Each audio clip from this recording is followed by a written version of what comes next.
अस्सलाम वालेकुम स्टूडेंट्स। आज का हमारा जो स्टडी टॉपिक है वो है डिसऑर्डर ऑफ आई।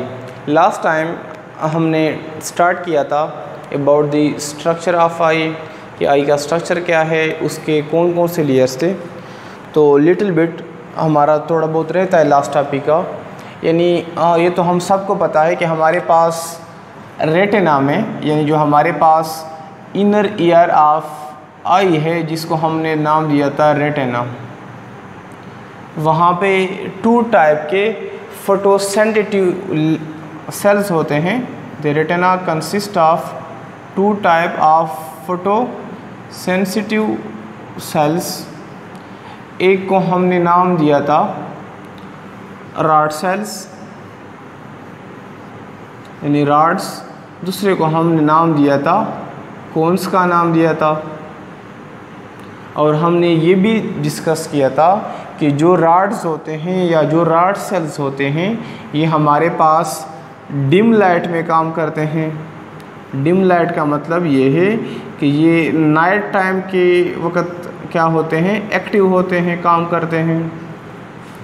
फिर हमने ये भी स्टडी किया था कि हमारे पास जो कोन से या कोन सेल्स है ये क्या है, ब्राइट लाइट में सेंसिटिव होते हैं। They are sensitive in the bright light. Bright light का ये मतलब है यानी ये डे टाइम के वक़्त क्या होते हैं, एक्टिव होते हैं। और हम सबको पता है, हमें पता होना चाहिए एमसीक्यूज़ के पॉइंट ऑफ व्यू से कि हमारे बॉडी के अंदर अबाउट 12.5 मिलियंस क्या हैं, 12.5 मिलियन रॉड सेल्स हैं। और हमारे बॉडी के अंदर यानी आइस के अंदर 0.7 मिलियंस क्या है, कोन सेल्स हैं। क्लियर हो गया है सबको। अब हम आते हैं, हमारे पास दो कंडीशंस है, एक रॉड सेल की वजह से होती है, एक होती है कोन सेल की वजह से। रॉड सेल के अंदर एक ख़ास किस्म के पिगमेंट्स होते हैं। The rod cell consist of specialised pigment जिसको हम बोलते हैं रोडोप्सिन। क्या नाम देते हैं, रोडोप्सिन्स। यानी रॉड सेल के अंदर या रॉड्स के अंदर पिगमेंट्स मौजूद होते हैं।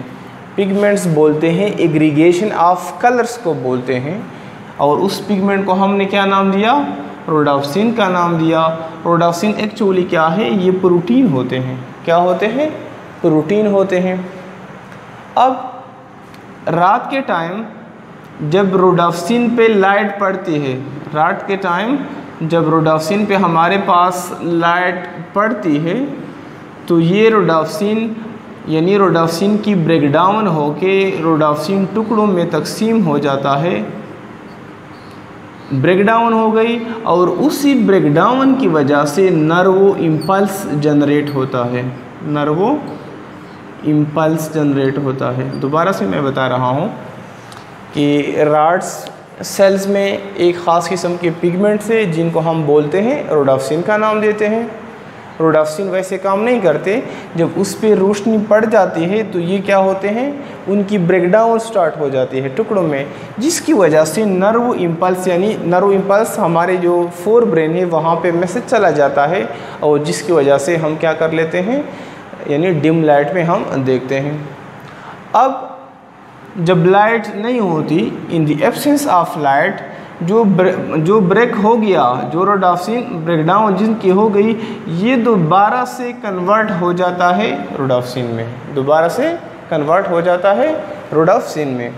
हमारी बॉडी रोडोप्सिन को किस चीज़ से गेन कर लेते हैं, विटामिन ए से गेन कर लेते हैं, विटामिन ए। और बॉडी गेन दी या get the rhodopsin from vitamin A. Vitamin A कौन से फलों में, हमारे पास एग्स में मौजूद है, लिवर में मौजूद होती है, ये हमारे पास जो गाजर हैं, ज़्यादातर हमारे पास गाजर में मौजूद होती है, वहाँ पे क्या मौजूद होती है, विटामिन ए।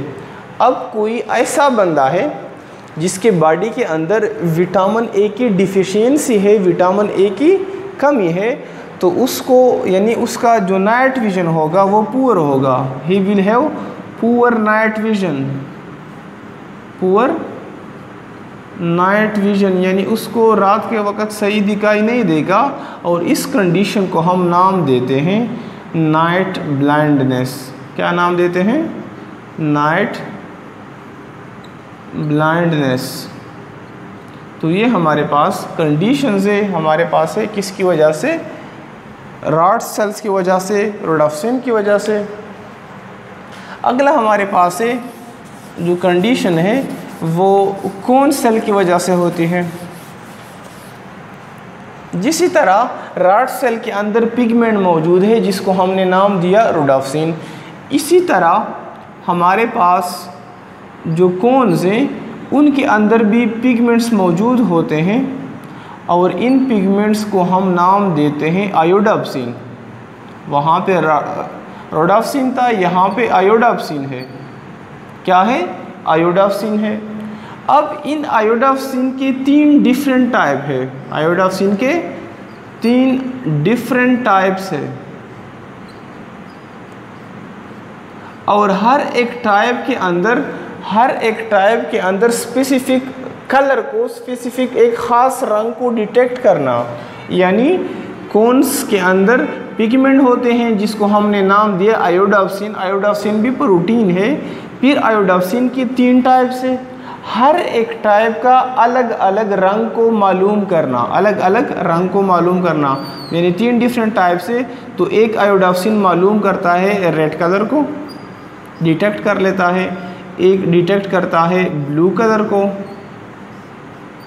और एक डिटेक्ट करता है ग्रीन कलर को। अब इन तीनों में अगर कोई एक आयोडोप्सिन अपना काम नहीं करता तो हमें क्या होगा? हमें कलर डिफ्रेंशिएशन में यानी रंगों के अंदर उसको पहचानने में क्या होगी? मुश्किल होगी। हम रंगों को पहचान नहीं पाएंगे कि ये ब्लू है या रेड है, because of one type of iodopsin is not function, क्योंकि वो काम नहीं करता। और इस कंडीशन को हम क्या नाम देते हैं? इस कंडीशन को हम नाम देते हैं कलर ब्लाइंडनेस, यानी वो कंडीशंस जिसमें हम अनेबल होते हैं कि कलर्स के अंदर क्या करें? डिफरेंस मालूम करें। क्लियर हो गया सबको? अब हम आते हैं डिसऑर्डर ऑफ आई की तरफ, कि आई के हमारे पास कौन से डिसऑर्डर हैं, किसकी वजह से होते हैं, उसके टाइप्स कितने हैं, और इसको हम किस तरह ट्रीट करते हैं। तो सबसे पहले यानी हमारे पास डिसऑर्डर ऑफ आई, जो आई बाल है, आई बाल का शेप या छोटा हो जाता है या लंबा हो जाता है, यानी उस आई बाल की शेप की वजह से हमारा जो साइट विजन है वो क्या होता है? इफेक्ट होता है by changing in the shape of eyeball, by changing in shape of eyeball. तो पहला जो हमारे पास कंडीशंस है उसको डिसऑर्डर है, इसको हम नाम देते हैं मायोपिया।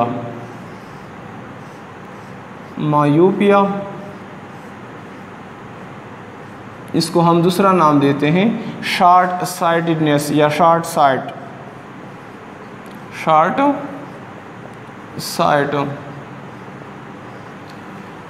अब मायोपिया में क्या होता है कि जो हमारा आई बाल है वो क्या होता है? ये एलांगेट हो जाता है। आगे मैं बनाऊंगा समझ आएगा। आई बाल क्या होता है? आई बाल का जो शेप है वो चेंज हो जाता है और वो एलांगेट यानी लंबा अपने नॉर्मल से, इनका जो शेप है अपने नॉर्मल, जिस तरह नॉर्मल होता है उससे वो साइज़ में बढ़ जाता है। जब साइज़ में बढ़ गया तो जो पिक्चर बनता है रेटिना, यानी रेटिना पे पिक्चर बनता है, तो यहाँ पे पिक्चर रेटिना से पहले बनता है। इमेज इज़ फॉर्म्ड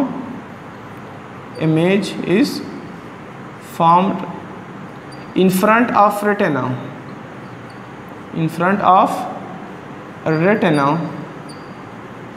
और इसमें हम क्या करते हैं? इसमें हम दूर की चीज़ों को देख नहीं पाते। We can not see distant objects. Distant object बोलते हैं दूर की चीज़ों को हम नहीं देखते। इसको हम किस तरह ट्रीट करते हैं, यानी अगर हम इलाज करते हैं किस तरह इलाज करते हैं, ग्लासेस ले लेते हैं, लेकिन कौन से ग्लासेस लेंगे, तो इसके लिए हम यूज़ करते हैं कनकेव लेंस लेते हैं और इसकी वजह से ये ट्रीट होता है। अब आ जाए देख के डायग्राम की तरफ। ये हमारे पास है आई बाल, क्या है, ये आई बाल हो गया। ये वाला लास्ट पोस्टीरियर पार्ट जिसको हमने क्या नाम दिया था, रेटिना का नाम दिया था, ठीक है। अब ये जो आई बाल है ये मतलब अपनी नॉर्मल सी पूरे इसको बोलते हैं आई बाल, ये थोड़ा सा इलांगेट हो जाता है, साइज़ में लंबा हो जाता है। अब क्या होता है, जो हमारे पास जो लाइट्स आते हैं, यानी हमारा पिक्चर कहाँ पे बनना चाहिए, पिक्चर का एग्जैक्ट रेटिना पे बनना चाहिए, लेकिन ये रेटिना से पहले बन जाता है। कहाँ पे बन जाता है, इसी जगह पे हमारे पास पिक्चर बन जाता है, यानी the image is formed before the retina, और इसकी वजह से हम दूर की चीज़ों को देख नहीं पाते। तो इसको ट्रीट करने के लिए हम क्या यूज़ करते हैं, कनकेव लेंस यूज़ करते हैं। देखिए यहाँ पे कि यानी ये हमारा क्या है, आई बाल है, इलांगेटेड फॉर्म में है, ये तो ऑलरेडी लेंस मौजूद होते हैं। हम क्या कर लेते हैं, यानी ग्लासेस पहनते हैं, और वो ग्लासेस में कौन से लेंस होंगे, कनकेव लेंस होंगे। तो वो क्या कर लेते हैं, कनकेव लेंस, यानी ये हमारा जो पिक्चर बन रहा है ये एग्जैक्ट बनता है कहाँ पे, रेटिना पे बन जाता है, ठीक है। रेटिना पे बन गया, और जिसकी वजह से हम क्या कर लेते हैं, हमारा जो आई साइट होता है वो ठीक हो जाता है और हमें सही दिखाई देता है। तो ऐसी कंडीशन को जिसमें आई बाल एलांगेट होता है, पिक्चर बनता है इन फ्रंट ऑफ रेटिना, इसको हम बोलते हैं मायोपिया। इसको ट्रीट करने के लिए हम कौन सा लेंस यूज़ कर रहे हैं, कनकेव लेंस यूज़ कर रहे हैं, कनकेव लेंस। क्लियर हो गया सबको। इसके बाद दूसरा हमारे पास जो डिसऑर्डर ऑफ आई है वो है हाइपरमेट्रोपिया। हाइपरमेट्रोपिया इसका उलट है, इसका अपोजिट है, हाइपर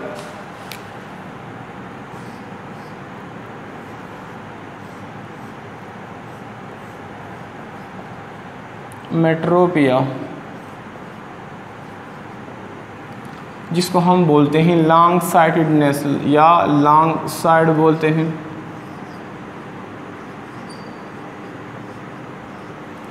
हाइपरमेट्रोपिया में क्या होता है कि जो आई बाल का शेप है वहाँ पे इलांगेट होता था, लंबा होता था अपने नॉर्मल से, यहाँ पे शॉर्ट हो जाता है, यानी अपने नॉर्मल साइज़ से जो आई बाल का साइज़ है वो छोटा हो जाता है, आई बाल का साइज़ शॉर्ट हो जाता है।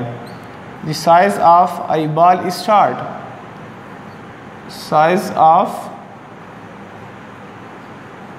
आई बाल इज शॉर्ट, यानी छोटा होता है अपने नॉर्मल रेंज से। जो इमेज बनता है वहाँ पे कहाँ पे बन रहा था, रेटिना से पहले बन रहा था, यहाँ पे रेटिना के बाद बनता है। Image is formed, image is form behind the retina,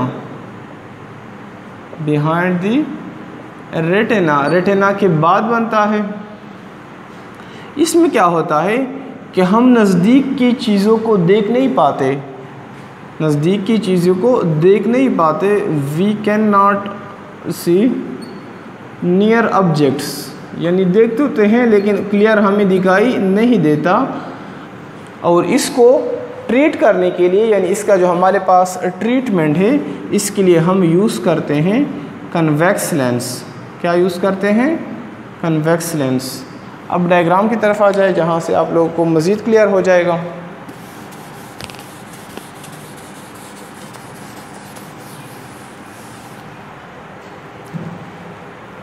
यहाँ पे क्या हो गया, हमारे पास आई बाल, वही आई बाल है, रेटिना पार्ट हो गया ये वाला,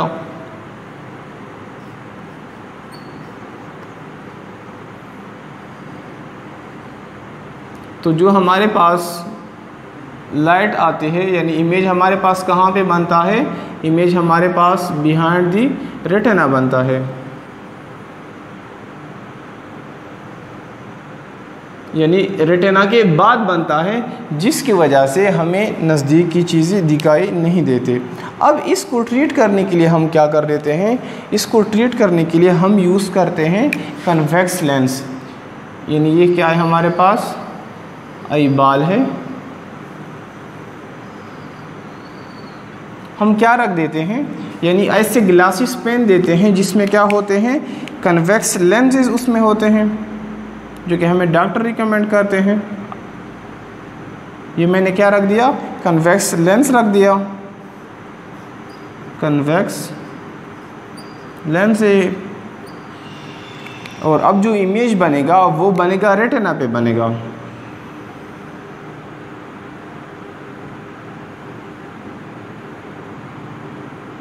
इसी तरह ये यहाँ से पास होता है लाइट, जो हमारे पास पिक्चर बनेगा ये कहाँ पे बनेगा, एग्जैक्ट रेटिना पे बनेगा, और इसकी वजह से जो हमारा डिसऑर्डर है हाइपरमेट्रोपी है वो क्या होता है, ठीक हो जाता है। अब इसके बाद हम आते हैं, यानी 2 मुस्लिम साइंटिस्ट थे जिसने ऑप्थेल्मोलॉजी यानी study of disease and surgery of eyes उसमें काफ़ी काम किया था। एक का नाम था अली इब्न ईसा, अली इब्न ईसा।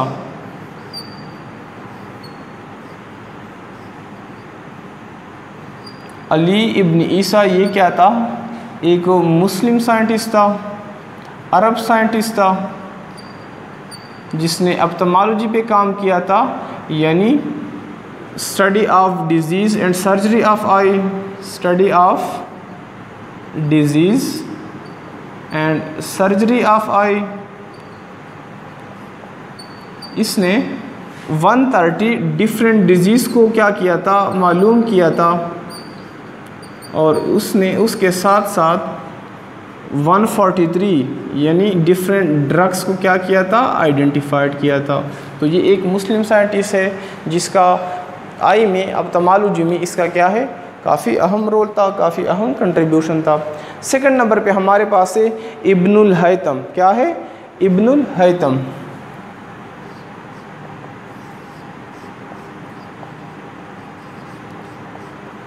इब्नुल हैतम भी क्या था हमारे पास, ये भी एक अरब साइंटिस्ट था, अरब साइंटिस्ट था, तो इट मीन कि ये क्या था, मुस्लिम साइंटिस्ट था।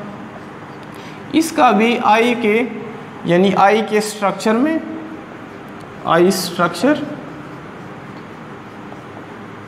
उसके फंक्शन में, आई के डिजीज़ में, इमेज फार्मेशन में कि इमेज कहाँ पे बनता है, वहाँ में इसका काफ़ी अहम रोल था, उसका अहम कंट्रीब्यूशन था। और इसने जो काम किया था उसको मतलब तारीख़ में सुनहरे अल्फाज से याद करते हैं। तो ये 2 मुस्लिम साइंटिस्ट थे जिसमें अली इब्न ईसा और इब्नुल हैतम, जिसने क्या किया था, आई के डिसऑर्डर्स पे, उसके डिजीज़ पे, उसके सर्जरी पे, उसके स्ट्रक्चर पे उन्होंने काम किया था। होप कि तुम लोग को समझ आ गया होगा। नेक्स्ट लेक्चर में इंशाल्लाह हम आगे मूव करेंगे।